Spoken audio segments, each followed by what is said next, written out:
min ye fréquence 3 ale ka badabada kunnafoni ale kɛnɛ ye sanga n'o wagati nɛgɛ kaɲɛ 7 ka taa bila nɛgɛ kaɲɛ 8 na don o don ka tantɛnɛ ka taa bila sibiri la an bɛ bɛɛ lajɛlen bisimila bi ntɛnɛndonya in na utukalo tile 9 san 2021 kunnafoni kɛnɛ an dafalen bɛ yan Isufa Kone Keriba Samake nɛgɛ kɛrɛfɛjuru o bɛ Awoyi Tarawele bolo bi an bɛ bɛɛ bisimila Awoyi Tarawele i bɛ fiɲɛ bɔ an senkɔrɔ.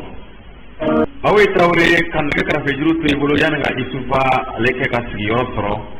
kunnafoni minnu bɛ an bolo minnu n'an y'olu sɔrɔ kunnafoni di gafew kɔnɔ ani wulikajɔw ka fara bɔlɔlɔw sanfɛ olu tɛna kɛ basi ye bi min na bɛ dɛsɛ ka sababuya kɛ bamananw ko ko dugubila o ka fisa ni ladala wuli ye yanni ka Isufa kɛ ka sigiyɔrɔ sɔrɔ sa Keriba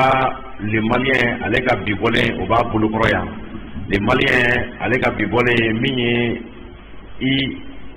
Mariko ye ale ka lalaseli don ka bɔ le Malien ka bi bɔlen kɔnɔ a y'a yira k'a fɔ ko min ye lakɔlimɛtiriw ye ko olu ka baara daminɛ tuguni kɛrɛnkɛrɛnnenya la u ka sɛndikaw n'olu ka jɛrɛjɛkulu ye jɛrɛjɛkulu min ni u bɛ u lafasa u ka lafasajɛkulu ko olu ka baara daminɛ tuguni ka sababuya kɛ u b'a fɔ sɛbɛnden min siginiden min ma ko 39 n'o ye article 39 ye article 39 ale de ye nin ko in bɛɛ juru ye ko ye min ye école-maître ka syndicats ye sa nin wulikajɔ in ale bɛ senna a mɛnna fɔ a kɛlen don ka dankari kɛ an ka lakɔliko yɛrɛ la ko ye sɛbɛn min ni u kɛlen don k'u bolo bila a la kabini février kalo tile 10 ani damadɔ san 2018 o sɛbɛn min ni o bɛ bɔ article 39 min kan loi numéro 20 décembre 2018 16 janvier 2016 ko sɛbɛn in ale y'a yira k'a fɔ ko min ye lakɔlimɛtiriw olu ka sarako ye ko o bɛna ɲɛnabɔ ka sababuya kɛ u bɛnna ɲɛnabɔ cogo min kan an bɛ don min na kabini bi sa o sɛbɛn in o de o tɛ ka se ka lawaleya halisa école-maître olu ni gouvernement ani ɲɔgɔn cɛ i Mariko a ka sɛbɛn kɔnɔna la a y'a yira k'a fɔ ko min ye lakɔlimɛtiri ninnu ye sa olu kɔni kɛrɛnkɛrɛnnenya la duguma kalan lakɔlimɛtiriw ko olu kɔni kɛlen ka wulikajɔ doni ta halisa sanga ani wagati ko min kɔni ye nin baara in a lawaleyabaliya ye olu tɛ se ka sɔn n'a ye koyi fasiri y'a yira k'a fɔ ko bolonɔ bilara nin sɛbɛn in na ka sababuya kɛ min ye Elhaji Ibrahim Bokar Keita n'ale y'an ka jamanakuntigi kɔrɔ ye a ye bolonɔ bila nin sɛbɛn in na ka sababuya kɛ a tun mago bɛ jama de la walasa a ka fanga a bɛ kuraya koyi hukumu kɔnɔ la sa ko tagabaga tɛ sɔrɔ ɲuman kɛ min ye halisa nin baara in ye Isufa ale ye kumaso sɔrɔ ale ye sigiyɔrɔ sɔrɔ Isufa i ni sɔgɔma namu walimadɔn kosɛbɛ an bɛ taa n'a ye fɔlɔ ni Ala sɔnna ma Isufa école-maître ka baara ninnu kɔnɔna la sa halisa ko bɛnkan olu de ma se ka bɔ ka bin ko ye Ibrahim Bokar Keita ale kɔni y'a bolo bila sɛbɛn in na ten a tɛna se ka ɲɛnabɔ a b'a dɔn a ka gɛlɛn nka ale tun b'a mago ɲɛ yɔrɔ ɲini de la Mariko a ye min walawala fasiri kɔnɔ kɔni ko nin ko bɛɛ turu bɛ da Ibrahim Bokar Keita kun ko ye k'i ta kɛ k'i bolo bila sɛbɛnw na ten minnu tɛ se ka ɲɛnabɔ an bɛ don min na ko bi nin ko kɛra Asimi Goyita ani Sokɛli Kokala Mayiga ka baara ye sako ye n'a ma ɲɛ ko olu fɛnɛ olu nana ka na u bolo dɔ bila sɛbɛn na sɛbɛn min ni o bɛ taa ni bugudatigɛ sɛbɛn ko stati ka sarako olu lawaleya nin wagati cɛ in na ko o bolonɔbila in fɛnɛ de fɛnɛ kɛlen don ka école-maîtriw ka olu ka ko tɔ ka yakubaya u fari fɛ ko ye syndicat ninnu sa u y'a yira k'a fɔ ko min kɔni ye olu ka baara nin ye fo ka a ɲɛnabɔ ko ye ka sababu kɛ u sɛbɛn de don ko ye kun kɔnɔ la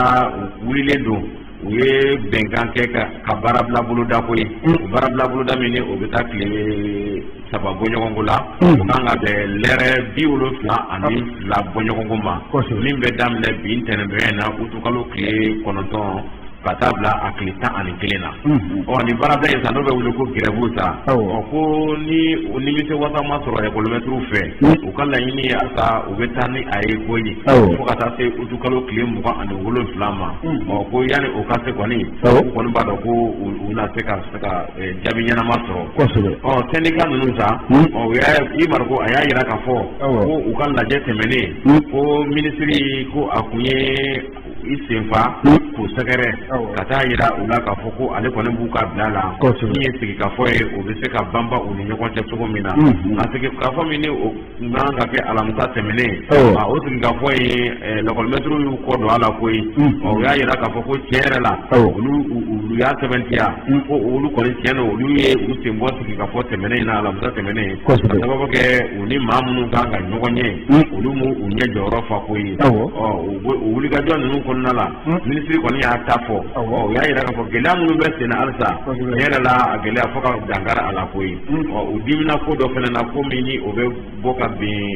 u ka lakɔlimɛtiri dɔ ni ale minɛna k'a datugu kaso la Yafoyila mara la ko olu bɛɛ nana dɔ fara ko ninnu kan koyi o kun kɔnɔna na Isufa halisa u kɔni u ka laɲini ye min ye ko fɔ ka olu ka laɲini ka fɔ ka u jaabi koyi n'a ma jaabi ko olu tɛ a dabila u bɛ taa fɔ ka ko sa a den a dɔn koyi n'a ma ɲɛ dɔw ta ɲɛnabɔra olu dun ta jamanakuntigi kɔrɔ dun de y'i bolonen bila olu ka sɛbɛn na k'a sɛbɛn tɛ kɛ sɛbɛn dalen ye ten sanni waati u b'a a ko lawuli koyi k'u t'a ko nɔ bila koyi i gɛrɛ Mariko ale ka laseli don ka bɔ le Malien a ka bi bɔlen kɔnɔ a ka bi bɔlen Keriba Isufa ka bɛɛ fo ka bɛɛ waleɲuman dɔn Keriba ayiwa ne dɔw ɲini limanaw fɛ kosɛbɛ jɛgɛ fanga ye ji ye o don dɛ fanga min b'an na o ye limanaw ye ka dugawu kɛ Isu Kole n farima Jojo ne dugawu kɛ Ala ka lafiya di banabaatɔ bɛɛ lajɛlen ma Keriba o bɛɛ la kɔfɛ Keriba Samakɛ ne fadili sɛbɛnba sama ka bɔ ka bi bɔli fadili sɛbɛnba o de ye Mamadu Fofana kɛ a y'i sɔmin da kan ayiwa i k'a dɔn k'a fɔ indépendant kɔnɔ koyi Keriba a ko min ye Choguel Kokala Mayiga ye n'ale ye ayiwa i k'a dɔn k'a fɔ jamana premier ministre bi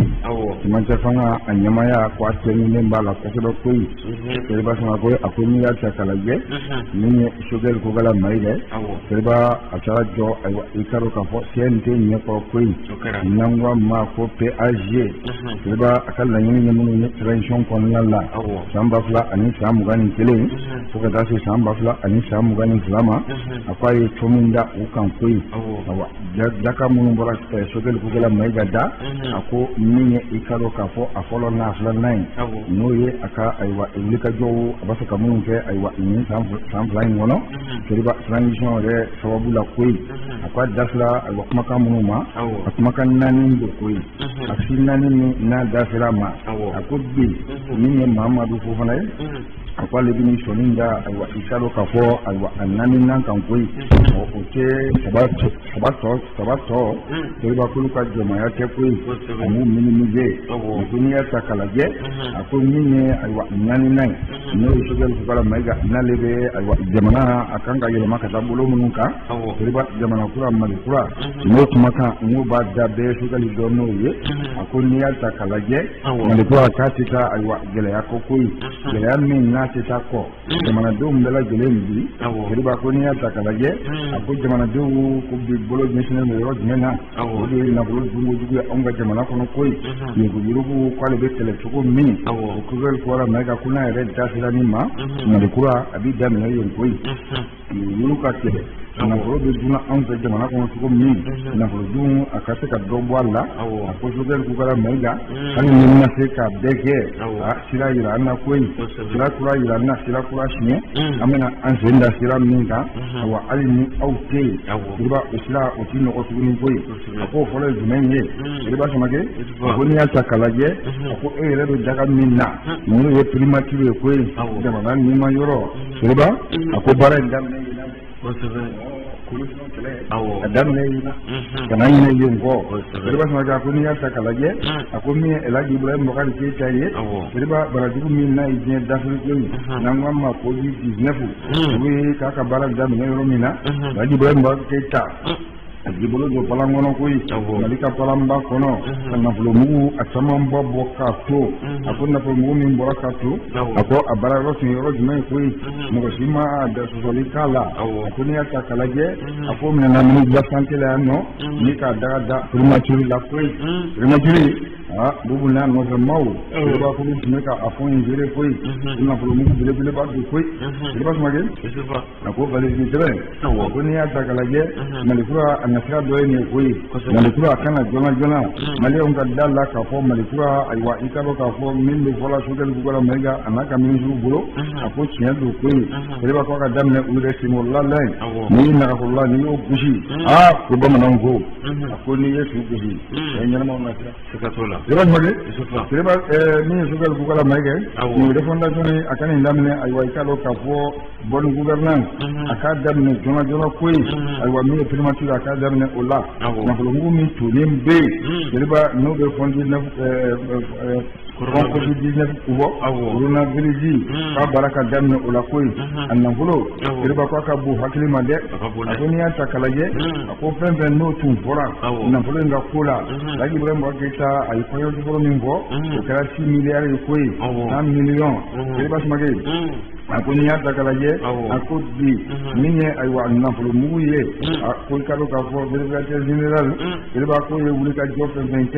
kiriba mbo bolo koyi kiriba mumba ila ka fo na folo nduna koyi sabula minye tiko ko mina unye katase aywa ikala fo gauma ni katase kiti uma kiriba ko numbera jelen salan na folo mina ama jeta e ka kelin na bo jamana de koyi jamana de no sile ka nyaboso akili be zembela jelen na koyi kiriba ko ni asa kalaje ale COVID-19 kelin ngama na folo ngu abe kala ka yara ki jamana de unku aywa ikalo ka fo nafiga bugu ya fe koyi no ya ma telefon ko na uye na folo ne abe tala sugo ji abe jila sugo ji kiriba ko premier ministre akijira jakoi ni mo fo jamana de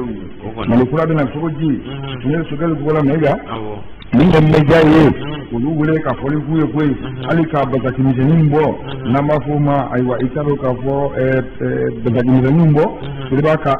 mundutuku ka josera bakuna ka bi bela gele makoyi de wori nzuna tugo mi wori nkara tugo mi kiriba ko bela gele ga no nyefora sogal gola mai ka kuma ka min bija jamana do mutu ka koyi ko ni ata kala jebi jamana do kuma tamale foru ye ko tamale feru nyela kiriba abi foto ko na atiketi akobbi ni sogal gola mege anaka min bi gola gele kiriba ko ka je akada ne ulu la koyi aka wala ulu la kiriba bela gele ka don tiri ka fo min folu bolo kiriba wa ta ke tugula akoni ata kala je akomi aywa elaji ibrahim ka daga sangulo la kono na furo tara tugo mun na kiriba gere agelew kiriba ko luma bo asira be koy akoni mun bela gele sere mun na be aywa ikalo alim te ko mun na ni gere agele ko sa uji tugo ko bela gele kala je yala kira ke tugo la o ni pana olukuna kiriba kiti bi mawrefe akwa be te maw nyana de koy yala malikoro ni me vola ni ko israeli kan wa sabula kiriba nama nya ko kura bike akanda damine aw yirela aw kala giya jamana dunya lempinite o kabo ta akoni ata kala jebbi ninna fulu bambe ko fola bi hali bi ni ministre de la santé kiriba ko lube de bu yala koyi de bu palambu bolo ni na fulu ye ka ni yasa wa kala fo sese fu mumbe ya shi de gabre ni ponjo kiriba ulu se kan laben to ko mi sabula banawatan be kunda ulu de kan akodi ni e defem ni kiriba ulu ka wuli ka jo awa kwa grebu nu ka fencha ma me senabi ko ka tasi ay wa italo ka fo de defo barakala bela genema kiriba na bu bam bolongo ko ni nga wuli ka jo abu ya ko sebe ko kan na bulu nu ka salaw ku ngoro la ko kiriba ko shi ka ngina bo an shi ka ta ke tugula bi to del ku gala mega awa bara bi bulu ko bara ni bulu lutte contre la corruption seriba ko irena na kuma koyi ka wuli ka jo ma chama ni mun ya kuma a kele mun ya kuma fo de na ka kele ke ni ko kumbe ira min bolo seriba ijila ja na don da ka don vérificateur général aka bureau de vérificateur aka bara mun be kala seriba ko be kala ka bla poubelle kono be kala ka bla tiwalu kono ko ka direct sa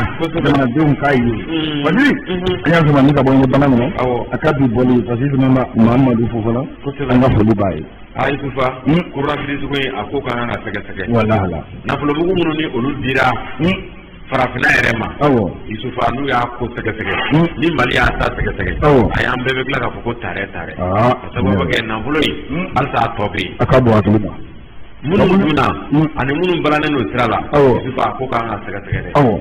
ni Choguel Kukala Mayiga n'a ni Assimi Goïta sera ka wuli k'u jɔ u jɔyɔrɔ la a mugu ko ka don a bino kɔnɔ ka fɔ an ye isufa u yɛrɛ bɛ lafiya sababu k'an bɛ tɛgɛrɛ f'u ye Fatiri an bɛ taa n'a ye les Maliens ale ka bi bɔlen o bɛ n bolo kɔrɔ min ye Bakari Togola ye isufa u y'a wele tuguni sababu ka kɛ avril kalo tɛmɛnen u y'u bolo bɔ a kan ni labilali min n'a bɛ wele ko liberté provisoire o kɔrɔ ye ko an b'an bolo bɔ i kan fɔlɔ yanni wagati tɛ n'an mago jɔra i la an b'i wele juma tɛmɛnen isufa pôle économique maaw u ye Bakari Togola u y'a wele o y'a sɔrɔ an ye dɔgɔkun damadɔ kɛ dɔgɔkun laban damadɔ in an bɛ Bakari Togola an b'a ye bɔlɔlɔ sanfɛ a bɛ sɛnɛ la a yɛrɛ dirilen dabaninkurunin b'a bolo a bɛ sɛnɛ la a bɛ ka sɛnɛ kɛcogo ɲɛfɔ fasodenw ye a bɛ ka yira fasodenw na ko ale kɔni b'a ka foro la wa ale bɛ sɛnɛ a b'a bundakun ka halisa ko ye min ye balina ko ye juma tɛmɛnen a ye welekan sɔrɔ wa a kelen ma wele sen nin kɔkun ani maa wɔɔrɔ min ni ani olu ye jɛɲɔgɔnya kɛ nafolomugu olu fusukuli la wagati jan tɛmɛnen na isufa u welelen sa u bɛ k'a yira k'a fɔ a ko Bakari Togola ko n'a ma kunnaja tuguni a ko u bɛna datugu ko ye a sababu kɛ halisa miliyari 18 min o tununa gɔngɔn na isufa ko o miliyari 18 ko halisa ko o fɛsɛfɛsɛli ko kelenw de don ko ye ka fara miliyari 9 ani miliyɔn 400 fɛnɛ kan ninnu bɛɛ lajɛlen nafolomugu ye nafolomugu min ni olu tagacogo ma ɲa o tagacogo ma fasodenw dimi sira fɛ kun gana sa min ye Afrika ma ale ɲɛmaaba ye sa Bakari Togola kunnafoni y'a yira k'a fɔ cogo min na yɔrɔ Y Marigo ale ka laseli don a y'a yira k'a fɔ ko jɛkulu minnu ka wariw dunni na n'o ye coopération des sociétés coopératives des producteurs de coton ye n'a bɛ fɔ o ma ko CPCE isufa ko u kɔni ko Bakari Togola bilali min kɛra ko kuma wulila kɛrɛfɛ ko ye a yira k'a fɔ ko kabini avril kalo tile 7 a bilara ko liberté provisoire ko a kan ka wele kɔkun n'a ma ɲɛ ko a welela a kun ye mun ye halisa ko u ye nafolo minnu lataga sira wɛrɛw fɛ u yɛrɛ kɛ nafolotigibaw ye u yɛrɛ kɛ banaw ye a isufa ko a welela kɔkun ko ye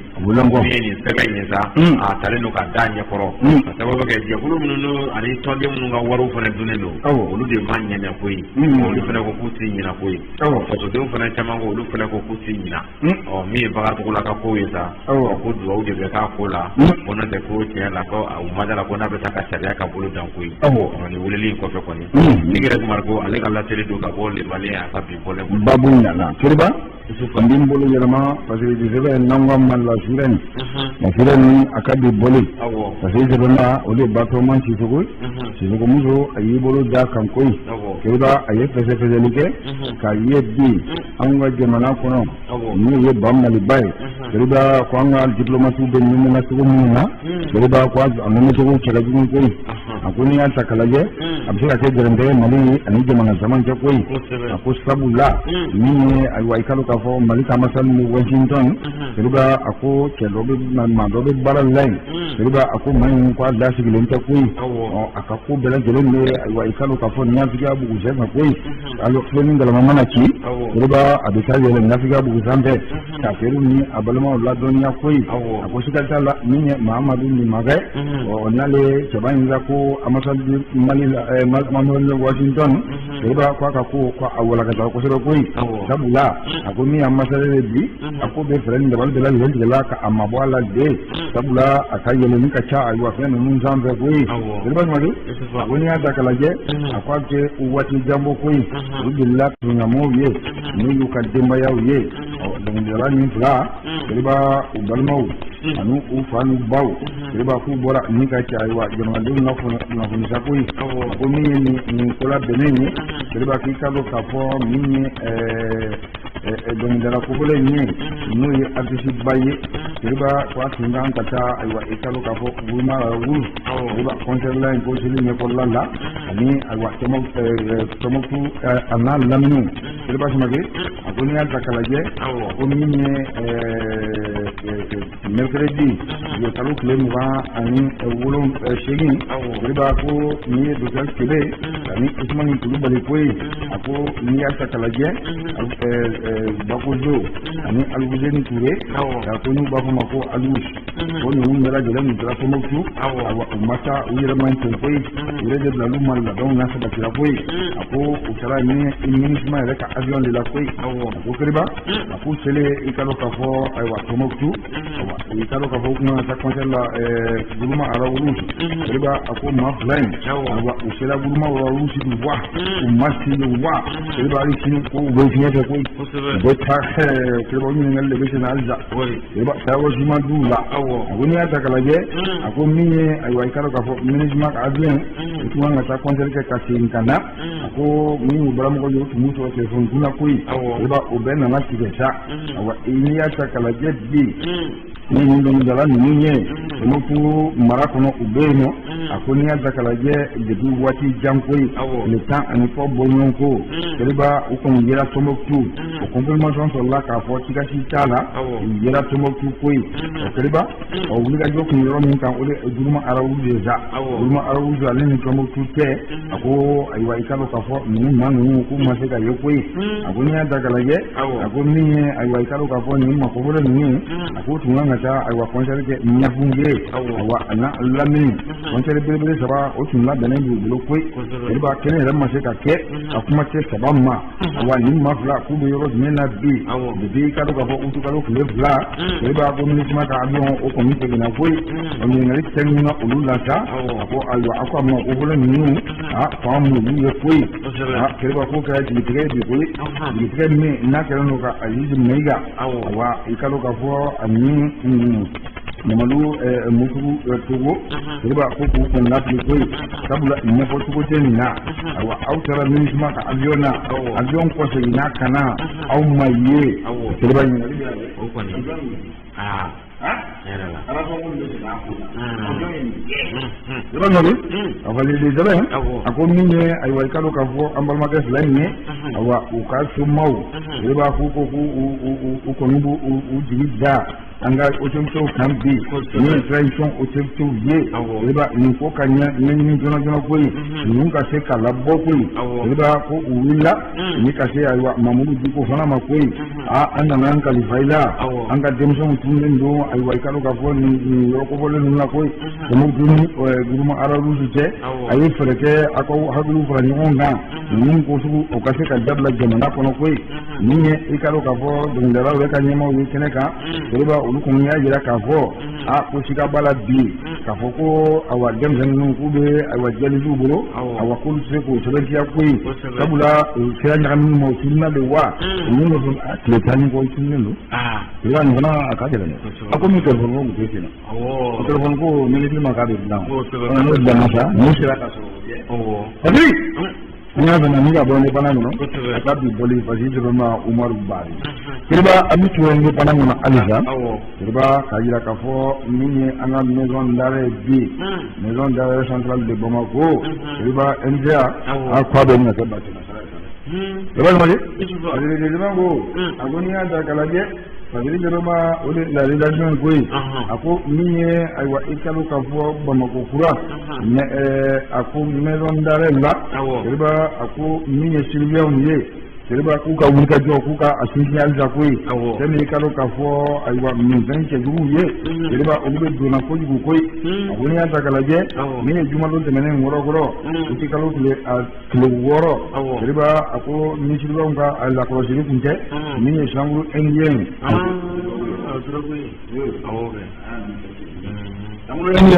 seriba ko o quantité ba yera ayiwa i ka dɔn k'a fɔ a de kun ko ye fuyeliw ni sɛgɛsɛgɛliw den dɛ seriba o sa ka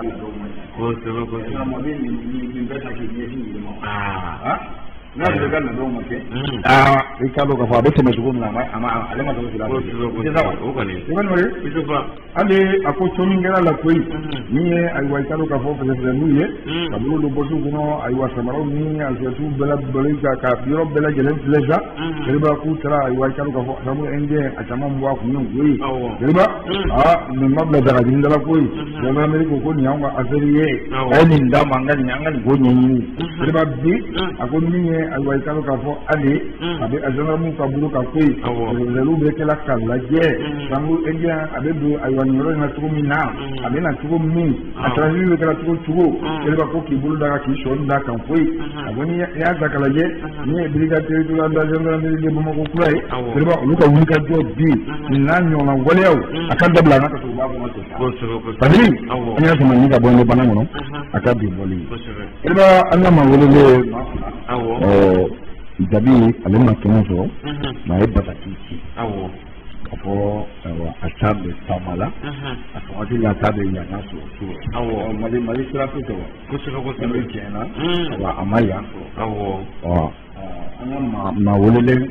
filanan o ye kɛnɛ sɔrɔ monsieur Kune Asimi Kune ale bɛ kɛnɛ kan an b'a fɔ ko ni baasi tɛ alhamdulilah an b'i fo k'i waleɲuman dɔn monsieur Kune n'i y'ale ko fɔ i bɛ sifinnakaw ko fɔ jabi ale ye maakɔrɔ ye Elhaji Mamadu Jabi n'ala y'a kɛ an tun ɲɔgɔn sɔrɔ kɛnɛ kelen kan bi a tun tɛ kɛ basi ye k'a n'a bɛ kɛ a ma tiɲɛ monsieur Kune bɛ kɛnɛ kan monsieur Kune an bɛ fɛ an bɛ waleɲuman dɔn sifinnakaw yɛrɛ ka wuli ka jɔ kɔnɔ bi a ɲɛ b'a la maaw siralen jamanadenw sirannen don sifinnakaw wuli k'u jɔ bi politigi nɔfɛ mɛ nafolo ko in bɛ ka se ka sifinnakaw ka adamadenw siraw ɲɛ e ka ye ka ye mun la bisimila sifin an bɛ fɔ. ayiwa an bɛ fɔlɔ ka bɛɛ lajɛlen fo n'aw yɛrɛ arajo baarakɛlaw fo aw ka ɲɛmɔgɔw fo auditeurs fo cɛw ni musow jamanadenw min bɛ k'an lamɛn an ka muso ɲɛmɔgɔ Aramata Keyita an bɛ Bolibana k'a fɔ kosɛbɛ mɔgɔ don k'a foli lase an dɔnbaga bɛɛ lajɛlen ma o kɔfɛ i ka question ye n bɛna a la ayiwa ne kɔni hakili la sifinnakaw ni u yɛrɛ y'a faamu k'a fɔ u ka wagati sera mɔgɔ man ka siran ɲɛ mɔgɔ fana kan k'a faamu k'a fɔ u ka wagati sera mɔgɔ fana man ka siran ɲɛ parce que wariko min bɛ fɔ tiɲɛ don n tila k'a fɔ n ka tɛmɛlen dɔw la an bɛ wariko wagati de kɔnɔ saraw yɛlɛnna sɛnɛkaw ye fɛɛrɛ kɛ ko saraw ka yɛlɛn ni saraw ka yɛlɛnna sindigiw fɔlɔ yɛlɛnna ka sarali caman yɛlɛn dɔ bɛ fara condition kan bon prime ni fɛn minnu fana bɛ di mɔgɔw ma baaraw sira fɛ sisan olu fana bɛ yen nɔ olu fana yɛlɛnna dɔ bɛ fara condition kan bon n'i bɛ poste ba minnu fana la avantage dɔ fana lielen olu poste la olu fana caman bɛ dɔ fara wariw kan dɔw yɛrɛ ka kuma n'i bɛ par exemple trésor ni yɔrɔ caman caman na wari fɛn fɛn bɛ na pourcentage dɔ bɛ o bɛ di responsable ma wariko ani douane ni yɔrɔ caman bɛ yen service financier ninnu caman bɛ yen olu mɔgɔw bɛ girin olu nɔfɛ parce que avantage dɔw bɛ yen minnu sara tɛ kelen olu bɛɛ b'a to i ye cogo ni bɔcogo bɛ di yɛlɛma bon mais mɔgɔw bɛ mun fana fɔ wariko ninnu na k'a miiri k'a bɛ wari suɲɛtiw ye a bɛ wari putilenw ye bon mɔgɔ tɛ ka kuma n'olu ye parce que kuma filɛ nin ye kuma di n'a fɔ yanni ka kuma bi da kuma y'i ka jɔn ye mais n'i y'a bi da ka ban i kɛra kuma ka jɔn ye k'a fɔ ko mɔgɔw ye wari suɲɛ k'a sɔrɔ a prévu tɛ yen aka gɛlɛn ne k'o fɔ n kɔni b'a dɔn an bɛ wariko wagati min na vraiment wariko kɔni bɛ yen ni mɔgɔ min ye parti politique créé u bɛ se ka dɛmɛ sɔrɔ kɔfɛ mɔgɔw caman fɛ k'a fɔ a ye n dɛmɛ n'an ka parti n bɛna nin kɛ n bɛna nin kɛ olu fana b'a lajɛ n'u ka intérêt minnu b'i ka parti créé la a kɛra i ka u ka mɔgɔw ta ka kɛ maire ye o a kɛra député ko ye o a kɛra u kungo bɛ nɔgɔya sira minnu fɛ n'olu k'u ka intérêt b'o la u bɛ se k'i dɛmɛ ka wariw caman bila ka na k'a d'i ma olu bɛɛ tɛ wari pɔrɔtilenw ye donc ne bɛ jateminɛ kɛ o de kan kosɛbɛ parce que n b'olu caman kalama mais ani k'a fɔ wari pɔrɔtila ayiwa preuve tɛ n bolo. Mais muso kɔni n'i y'a jateminɛ démocratie nana san 30 in kɔnɔ an y'a ye sifinnakaw ka wuli ka jɔ bi caman bɛ taa kalan kɛ ka na ni diplôme ba minnu na kalan niveau minnu b'u la i b'a caman ye u tɛ ka exercer u tɛ don fonction publique la u tɛ baara kɛ jamana ye mais i bɛna ye ten dɔrɔn u bɛ kɛ ministre ye u bɛ ta ten dɔrɔn ka comment dire poste ba dɔ confier la est-ce que o tɛ kɛ kɔlɔlɔ ye jamana ma an ka tiɲɛ fɔ ɲɔgɔn a ma nɔgɔn. Effectivement faamuyali de don parce que minnu caman filɛ nin ye n'u taara kɔfɛ u ye kalanbaw kɛ u ye diplôme baw sɔrɔ a caman na han fa bɛɛ i b'a sɔrɔ jamana de bourse d'u ma o taara jamana mana bourse d'i ma n'i ye baki ninnu sɔrɔ moyenne dɔ bɛ yen n'i y'o sɔrɔ i bɛ taga ni ma se ka taa baki wagati n'i ye licence sɔrɔ i mana moyenne ba dɔ sɔrɔ i bɛ dɛmɛ ka taa k'i ka niveau renforcer i ka segin ka na i ka nafa ɲa jamana kelen olu mɔgɔ minnu caman fana bɛ segin ka na olu fana b'a ye fonction publique sara olu bɛ u comparer sara minnu ma kɔfɛ o b'a ye o t'u arranger kosɛbɛ. A caman bɛ taa don ONG la a caman bɛ taa don baara wɛrɛw la secteur privé ninnu na b'a fɔ k'u bɛ saraba sɔrɔ yen a ma kɛ o kama a kɛra i ye jamana de y'i bila ka taga n'i ye fɛn o fɛn sɔrɔ i ka segin ka na jamana kelen o servir a tɛ se k'i bali i ka mɔgɔ wɛrɛ profiter i ka dɔnni na n'o ye secteur privé n'o ye ONG ninnu ye mais i taara jamana mun kan na bila jamana ka disposition na si k'a se que n'i ye nin marché minnu sɔrɔ i ka permission dɔ i ka t'o kɛ mais i ka segin ka na o de ka kan ka kɛ mais malheureusement jamana bɛ dépense ba in k'u la n'u taara ka na u tɛna jamana ka sira fɛ o ye mun fɔ politique kɛra solution a kɛra solution voilà parce que politique yɛrɛ n'i y'a jateminɛ a kɛra promotion dɔ de ye mɔgɔ minnu senna ka teli n'u ka relation ka bon a kɛra u ka promotion ye a kɛra sira surun ye mɔgɔ caman bolo u ka mɔgɔ nommera dɔrɔn ka kɛ ministre ni ɲɛmɔgɔw ye tout de suite k'u la donc a dɔw la o de ye problème yɛrɛ ye jamana kɔnɔ donc u bɛ na ka sɔrɔ aw mɔgɔ min bɛ baara la tout de suite u bɛ bila aw ɲɛ aw yɛrɛ b'u ye condition bɛɛ la minnu bɛ baara la san mɔgɔ t'o la a bɛ mɔgɔ filifili. aw sɔnni kɔni an bɛ boliboli fɛn fɛn na bi transition kɔnɔ politigimɔgɔ bɛɛ wele k'i kɛ ko élection ka kɛ sifinnakaw labɛn jumɛn sabatilen don bi ni élection kɛra élection kɔfɛ an nana mankan mɛn wa élection min fɛ a ka se ka kɛ élection ye maaw bɛ se k'u bolo ɲɛsin maa min na bi yala o labɛnw sabatilen don an t'i jɔrɔ an t'i sira an b'a fɔ nin taara an yɛrɛ de nin ta o labɛnw sabatilen don bi ka se ka se élection ma bɛɛ préféré élection na.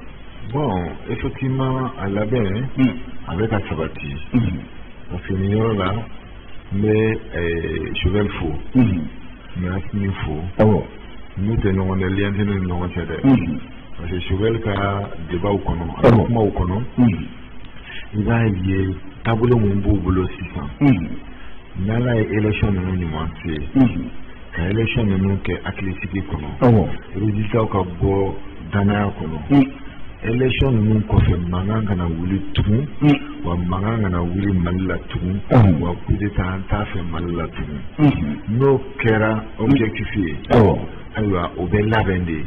minnu b'a to mankan bɛ kɛ n'o ye taabolo jugu minnu bɛ yen n'olu bɛ dans dépend texte la f'u faut moko munu le ka do taxi de kan ka clan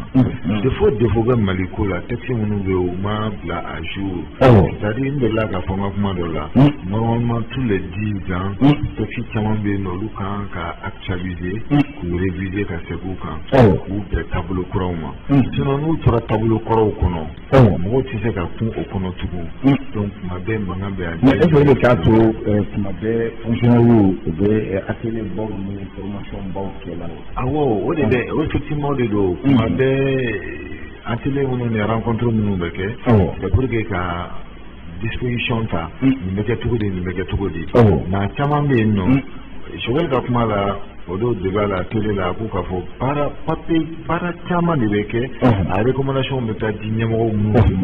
o bla ti waro kono atela bo ka baraka nai bon na atela bo ka baraka nai o atela no formation de formulaire de be dula o be continuer ka milliard dula tout pour que recommandation waro ni kuma la différence ba ndauke mais ni shiti la bara adu ka kuma la ko ka fo ni ko damne da sisa ni ka est une continuité ni fin na la équipe de suivi de bebla no fait pour que ka baro ka ali mo gore nana o be continuer na baro yo ko full manga bla tiroir kono to ni fin kera o kana ta ka bara keme o des solutions sinon ni o bla tiroir kono alta akokele meka ke avec na fo kuma makaka asisi makaka sigi makaka donc ame sigi ni kokele de ka o c'est pas normal on doit avancer avec sigi ni parce que c'est na tu no la ni mo on ta avancer avec sigi ko de parce que c'est na tu no la sono c'est clair donc ni au texte ni na bara sita aywa ambaye laino mana sabati si fina ka prelendo atin de la ka fonga kuma la benika tanedo wati de ka tanke mo gore ka tanke mo ba mo be na u chamaye ka teme o chamambe ka e kasu le mo je ka gouvernement na sita problème chaman tala tugu o début de commencement de mo mo be mo ko mo gouvernement corena o to wore conduira ni kumolo kura chamanye ko changement c'est obligatoire on va venir changement obligatoire mais yala hakina ufana ma ka faleo sabula nyoro mo ko bi mali kono am election ni amal la bena election kan na tabulu kilo mi fe hali di autorité ni politiquement ni société civile amma de mafeka ke folo wati de la ban ko organ unique wati de la ban ko CENI wati de la ban ko DG wati de la ban ko administration territoriale wati du manja election na seka tlanka be wati mani nawa kuni jamana ko de do jamana ko ni mo kelen ko tikile jamana ka no ko ngulu bisata no fe Fatan no fait. Mon corps devant no fait kaka telia. Nanti ka telia. Quand mon glanga bo fumaka nungu. C'est pas la peine à vous de fumaka nungu bala. Exemple de deux. Sadi ya ka kudeta ke sika. Malita ko fe. We chancela du rema. Du chama yu ka kudeta o ke. Yo wakati do du rema. Mais malla ni ko ni kera. Pression be malika. Ina fo malia da majamana de ina fo na tora rema anti manke. O fo ko mentalité ka boy. Aka donga fo mo aklimo de farla nyon ka sika. Election ga ke juna tiedo. Mais na tize ka ko karandire ko no passe ni ni kan ka ke. Pourquoi ma la crise élection Bando ma fo jamana non les jamana to be ni nyalo wula be wuli on fait donc moi je pense que ka green datiko ka green datiko ka kla ka tanyere problème kono na fatola para mun kan ka ke no be ka joroi pour que une élection de la problème kana ke lu baro ka ke kwa ne wo prioriser datiko interne makoy datiko no c'est indicatif bon maintenant mais ayera ka fo dati sera ka so barat ka ke jago ya bigwama dati kuna mbeke uka fixé on est ka kuma kana na era ko kwanza se kata bien de on a dit malika se ka le bo fuila ali gani ma kuna na ba gera smiti ni de ma na ma ka dire bi ani mamu de balla ni on fait no ba de fond no dia mo be da ira ka fo na election ke juna ka boy bo nima kura kana nyama ni jamana dem dora tele ta fo ko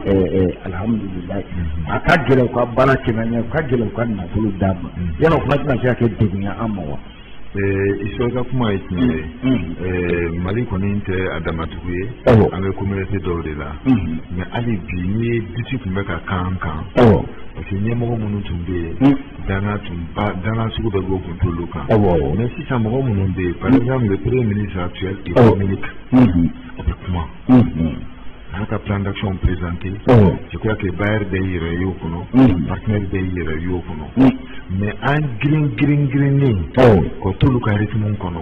an bɛ tila ka taa n'an m'an kɔlɔsi ni élection kɛra ka sɔrɔ labɛnw ma sabati élection niveau la coup d'état kukulen de don u bɛ tila ka na tugun ko Mali ye coup d'état jamana ye alors que i bɛ coup d'état fɛn fɛn ye Afrique kɔnɔ n b'a fɔ diɲɛ yɛrɛ kɔnɔ o communauté internationale de b'u sigi de façon passive ka coup d'état natɔ lajɛ u t'a prévenu coup d'état mana kɛ o bɛ kuma alors que normalement n'i bɛ communauté internationale n'i bɛ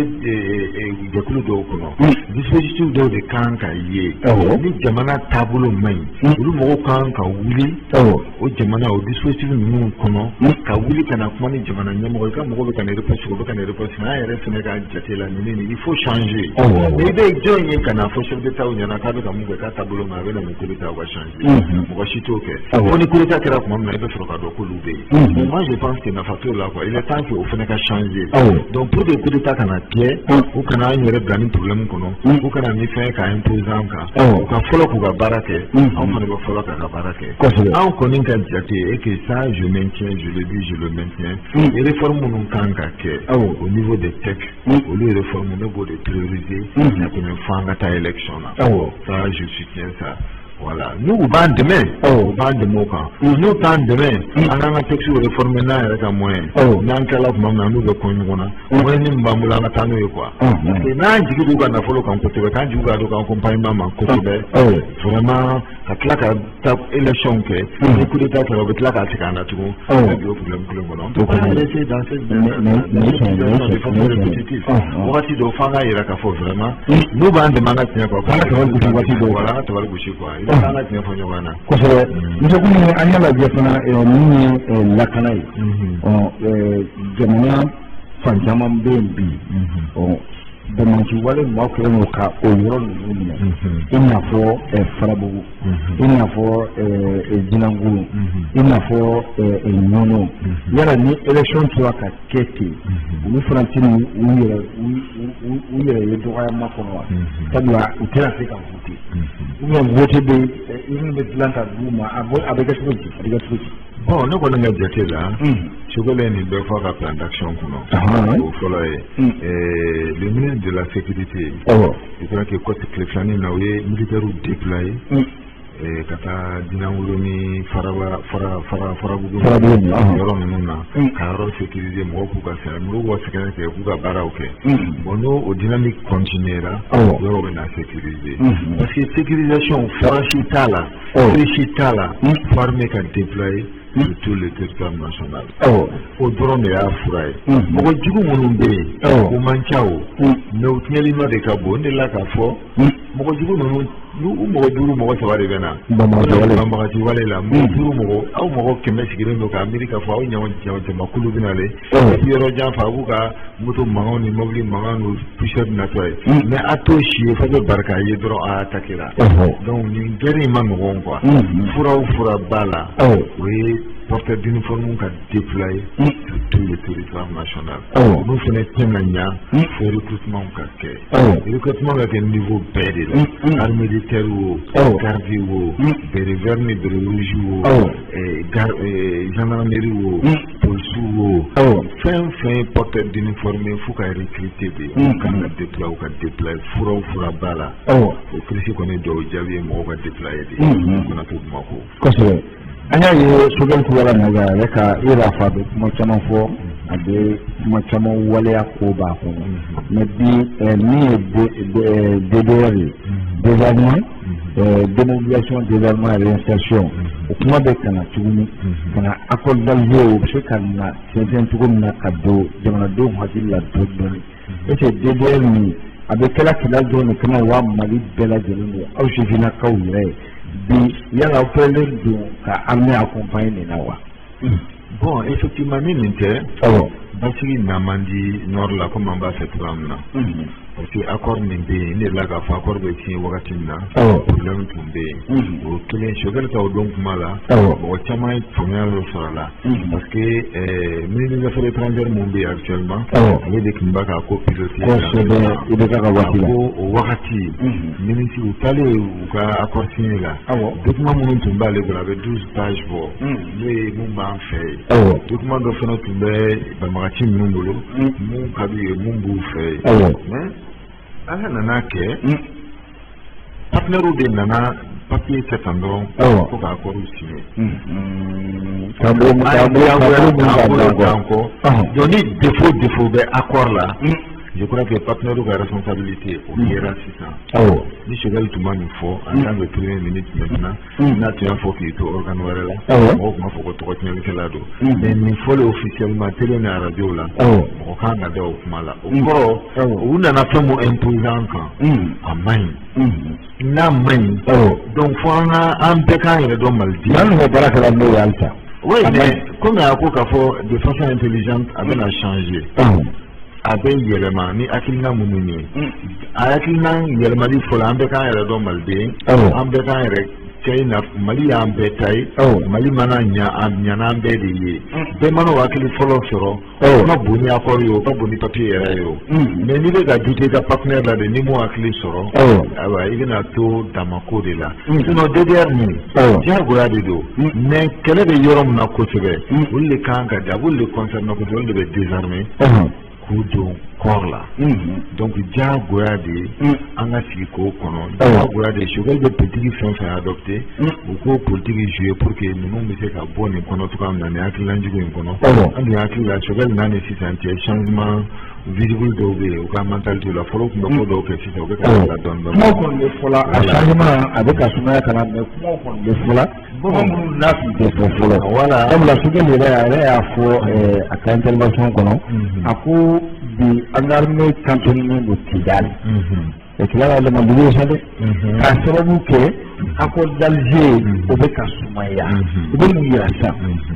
Kidali ka fisa ni Mali tɔw ye wa. Bon o bɛ k'a kɛ ni hakili de ye pour ka yɛlɛma Kidali se ka fisa ni Mali tɔw ni kɛlɛ yɛrɛ don an ka porteur minnu cantonné don on le sait pas n'a fɔra ko ka guerre yɛrɛ kɛ olu peut-être olu bɛ se ka Kidali récupérer o mais n'an tɛ kɛlɛ fɛ an tɛ dynamique de guerre fɛ parce que kɛlɛ fana ye fɛn dɔ ye i b'a daminɛ don dɔ i b'a daminɛ wagati dɔn i b'a daminɛ kun dɔn mais a bɛ se ka évoluer cogoya min na i t'o fana dɔn dɛ donc o patience mun bɛ yen o fana ko ba o de ye sagesse ye ce qui fait que u ka kuma u ka dɔ kɛ kuma la ka temps dɔ di u yɛrɛ ma ka kuma k'an bɛ mun fɛ a kana to tan mɔgɔ tɛ se ka taa mɔgɔ ta ka t'u bila kan kɔnɔ i n'a fɔ bagan i n'a fɔ bagan ka bɔ o tɛ se ka kɛ o bɛ kɛ ka délai dɔ de di i yɛrɛ ma hali ni m'o publier ka délai dɔ di gouvernement ka délai dɔ di partenaires ma yanni délai cɛ mun bɛ se ka mun kɛ pour que les choses changent o ko kɛ pour que mun k'a dɔn ka fɔ an tɛna se ka to tan quoi indéfiniment an tɛna se ka to cantonné quoi c'est pas possible. Mais an y'a ye waati tɛmɛna ɲɛmaa dɔw tun b'a fɔ ko Mali ninnu tɛ ka kuma an y'a ye jamana caman kan toujours tout suite la rebellion wulila yen nɔ u y'a gosi ka bɔ yen La Guinée rebellion wulila contre ka wuti la u y'a gosi ka bɔ yen a sɔn tan yan nɔ fana n'a tun wulila Modibo Keyita Musa u tun b'a gosi ka bɔ yen mais depuis démocratie nana naani ninnu bɛ sigi ka fɔ la a tɔ bɛ ka walakata de ka da fɛ e de défaut dɔ problème fɛn dɔ tɛ yen an tɛ ka min faamuya wa. Mun fɔra tu sais que kɛlɛ o kɛlɛ n'a nana sɔrɔ i labɛnnen don i bɛ se k'a tɔgɔ sɔrɔ i b'a fanga sɔrɔ teliya la mais nin ko in bɛ daminɛ Mali la tuma min na a y'a sɔrɔ armée tɛ yen a y'a sɔrɔ Choguel ka o don kuma la a ye kuma caman fɔ a ko fanga minnu tɛmɛna olu de armée ci a ma dogo a y'a fɔ u ye armée ci u ye armée tiɲɛ u nana armée kɛ portée d'uniforme kɛ fɛn bɛɛ hali jogo mun t'u la wariko sira fɛ taabolojugu sira fɛ politigimɔgɔ de nana d'u la donc ni nana mɔgɔ ɲalen ni nan'o tiɲɛ ko ka tila ka segin ka ɲa a ma nɔgɔn dɔɔnin a bɛ temps dɔ ta donc Choguel ye mun fɔ je crois que nin bɛɛ b'o résumé kɔnɔ Mali armée n'a Modibo a tun tɛ tan Musa bɛ na Musa ka temps wagati Musa bɛ bin wagati min na miki joli tun bɛ yen char joli tun bɛ yen fɛn joli tun bɛ yen Musa binnen an ye nin kelen ye tugun donc alors que Musa ka wagati ni tun wuli o tun bɛ mati tun bɛ ten mais ni fanga t'i la i ka négociation de kɔnɔ tɛ exemple ye dugu minnu ma Tigre ninnu ni Éthiopie ninnu ni fɛn ninnu u bɛ kɛlɛ kɛ parce que u labɛnnen don u bɛ kɛlɛ cunnu kan mais n'anw ma labɛn n'an y'a kɛ kɛlɛ kan a fɔra ko fɔlɔ la kɛlɛba min nana n'accord signera n'an ka mɔgɔw ye débat kɛ n'u yɛrɛ ko ko repris tactique ala k'an kisi n'o tora ka na sisan ko repris tactique kuma ka fɔ fanga bɛ gouvernement sabaw bolo colonel Mali jalatiw baw colonel ma généraux ko mais colonel fanga b'olu bolo et puis an bɛ cɛmancɛ fanga min kɔnɔ bi u se ka moyen yɛrɛ ma ka nin kɛlɛ kɛ ka jamana in lafiya sa wa bon moi je pense que Joël ka kuma kelen in kɔnɔ il a tout dit a ko armée mako bɛ fɛn fɛn na mago bɛ fɛn na mago bɛ équipement o i mago bɛ arme sugu la o armée mago bɛ fɛn na armée de b'o dɔn